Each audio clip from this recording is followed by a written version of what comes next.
आपल्याला वारंवार धर्मांतराचा प्रकार पाहायला मिळतो किंवा आज लव जिहाद सारखी प्रकरणं पाहायला मिळतात। आज कुठेतरी तिचा व्हिडिओ समोर येतो, ती व्हिडिओ मध्ये सांगते की माझे याचे 9 वर्षापासून संबंध आहे।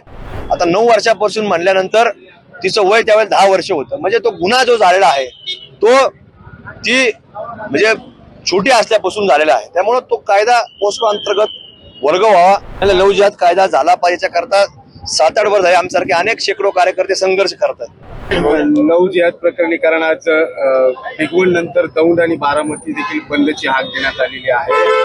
कसं काय होतं हे आपण पाहतो की महाराष्ट्रामध्ये नाही देशामध्ये अशी परिस्थिती आहे आणि आता जगामध्ये सुद्धा तशाच प्रकारची परिस्थिती युरोपियन कंट्रीमध्ये सुद्धा आपल्याला पाहायला मिळते की या ज्या युरोपमध्ये हे बोटावर मोजण्यात इतके लोक होते, आता तिथे सुद्धा भारतासारखीच परिस्थिती झाली की ते करोडोमध्ये तिथे पोहोचलेले आहेत।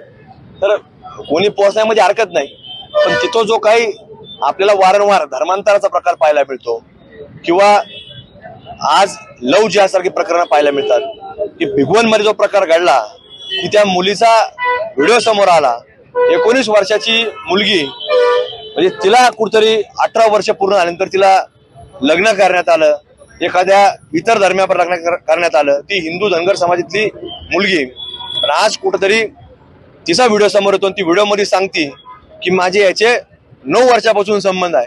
आता 9 वर्षापासून म्हणल्यानंतर तिचं वय त्यावेळेस 10 वर्ष होतं, म्हणजे तो गुन्हा जो झालेला आहे तो ती म्हणजे छोटी असल्यापासून झालेला आहे। त्यामुळे तो कायदा पोस्को अंतर्गत वर्ग व्हावा, याच्यावर सखोल तपास झाला पाहिजे। तशाच प्रकारे सर्व प्रकार असतात आणि नाशिक मध्ये देखील की आपण पाहतोय की फार मोठा जन आक्रोश, तिथं देखील तशाच प्रकारे एक कुठेतरी आपल्याला एक महिला आमच्याकडे त्या दिवशी आली, तिने सुद्धा सांगितलं की माझ्या मुलीवर असं झालं आणि माझ्या मुलीचं वय 17 आहे। मग तिला 15 दिवस उलटून गेले एफआयआर दाखल होऊन, पण तिथल्या पोलीस प्रशासनाला गांभीर्य नाही। तिथं सुद्धा मंगळवारी मोर्चा निघणार आहे। त्यामुळं दौंड काय, भिगवण काय, बारामती बंद काय, शेवटी जिथं समाजावरती अन्याय होईल तिथं समाजाने एकत्र आलंच पाहिजे, अशा विचारधाराला मानणारा मी कार्यकर्ता आहे। लव जिहाद कायदा व्हावा अशी लव जिहाद कायदा झाला पाहिजे करता 7-8 वर्ष झाले आमच्यासारखे अनेक शेकडो कार्यकर्ते संघर्ष करतात।